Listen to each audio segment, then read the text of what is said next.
Today is May 1st, 1992. The subject of this video message is the UNCED Earth Summit, the meeting which is to begin on June 1st, 1992 in Rio de Janeiro. The acronym UNCED stands for the United Nations Committee for Environment and Development. It is pronounced UNCED, and perhaps indicating the secret agenda of this meeting. This is the logo of the Earth Summit. This is not a dove in their Earth Summit logo. It is a hand, and the hand is holding the world with the slogan, "In our hands," alongside of it. In whose hands? Who is the we in this motto? The hands of the world order. These elitists convened this UNCED meeting in the first place, and for a bad purpose. This video will show strong evidence that the persons running the UNCED Earth Summit are actually setting a net to place the power over the Earth and its peoples into their hands. Brave, bold deeds by the citizenry are needed quickly. Once a government signs their treaties, their citizens are de jure in the hands of the world order. There's that motto again, in our hands. Whose hands? The same world order families that planned World War I and World War II, that tricked the third world countries to borrow funds and rack up enormous debts. The same world order that stole much of the money borrowed by Africans and other nations and hid it in Geneva banks.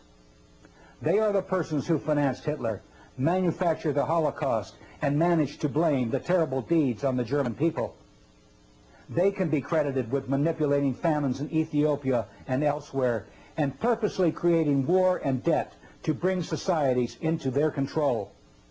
The world order crowd are not a nice group of people. My name is George Hunt.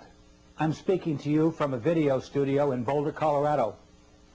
I have attended some of the meetings and caucuses leading to the UNCED Earth Summit.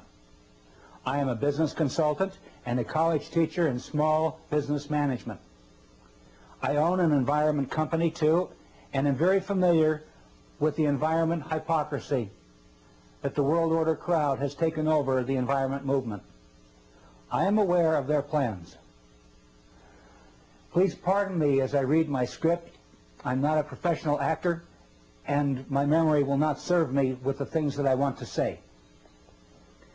The world environment movement will soon be in the hands of the world order if you and others do not respond with action after you view this videotape. Action may constitute showing this to 5 others. It may constitute showing it to a judge down the street or a city councilman who you know in your town. Pray for guidance, hoping that something good might come of your actions. Somebody is going to set the spark off. I really feel that it is not too late. When I served as an official host at a key environment meeting in Denver, Colorado in 1987, I was surprised to see David Rockefeller, Edmund de Rothschild, Secretary of State Baker, then Secretary of the Treasury, Maurice Strong, Waste Company Chairman and EPA Administrator William Ruckelshaus, UN Secretary General in Geneva McNeil, and various World Bank and IMF officials there. What were the rich elite and bankers doing at an environment congress? Listen carefully. I will now attempt to show you how their enactments will work against you. Trust and foundation income is the cornerstone of the world order. They command politicians to do their bidding, and presidents, judges, and legislators lick their boots. Their swollen egos and bellies are never satisfied, and their lust for more is insatiable. Now world power and authority is in their grasp. Are we going to give it to them without a confrontation? Or, like they did to the Germans, will they blame the environment holocaust on you and get away with it? What is the World Summit meeting, and who is behind it? The UNCED World Summit, that's UNCED World Summit, is a key event in a series of environment meetings which have occurred since 1972.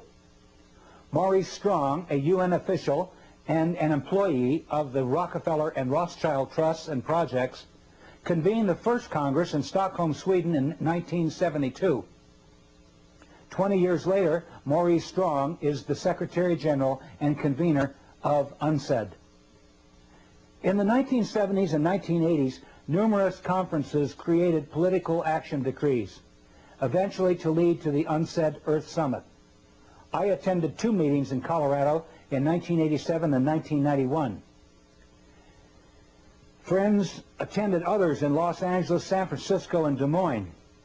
Here is a paper from the Des Moines meeting where Maurice Strong was in charge.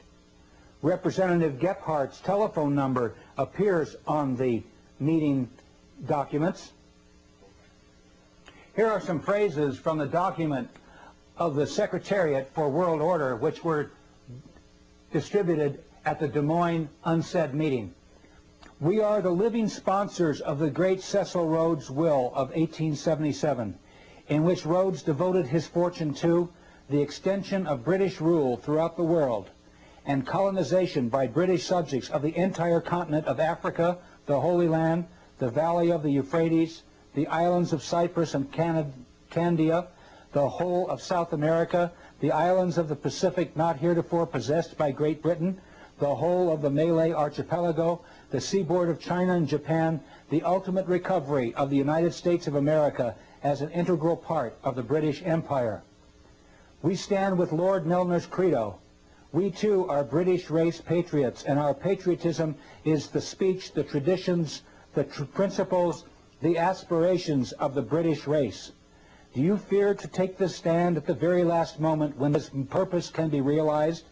Do you not see that failure now is to be pulled down by the billions of Lilliputians of lesser race who care little or nothing for the Anglo-Saxon system? Copies of this document are distributed to you with this videotape. At the Fourth World Congress meeting in 1987, some other bad remarks about common people were made. I'm going to play them for you now. For instance, here is David Lang, a Montreal international investment banker, one of their pack, decreeing that these environment and economic activities of the world order not be shared with the public. He calls us cannon fodder. Listen to this. I suggest, therefore, that this be sold not through a democratic process. That would take too long and devour far too much of the funds to educate the cannon fodder, unfortunately, which populates the earth. We have to take almost an elitist program that we can see beyond our swollen bellies and look to the future in time frames and in results which are not easily understood or which can be, with intellectual honesty, be reduced down to some kind of simplistic definition. Does it make you feel uncomfortable that the arrogant rich are close to complete rule over the United States, Canada, and other countries? Here's more. The decrees leading to the Earth Summit were dictated without debate or opportunity for dissent. The treaties the world order once signed at UNCED will supersede national laws. Yet I saw the major decrees at the Fourth World Congress dictated into existence by Edmund de Rothschild. You can hear it too. Listen to him dictate. Rothschild got these major decrees into the United Nations resolutions without debate or challenge. But perhaps this conference might like to think more about the Marshall Plan, which had been mooted and put forward very tentatively at the Denver conference. And perhaps this might be the keynote of what you have heard today and what perhaps you might like in some perhaps amended form to have put forward. At this conference, recognizing the needs to protect our ecological and environmental heritage within the concept of the World Wilderness Congress, World Wildlife Fund, and all other bodies involved in the preservation of life on our planet, asked the Prime Minister of Norway, Right Honourable the Gro Harlem Brundtland, as one of the world's leaders of a greatly respected community, to be the promoter of this International Conservation Bank.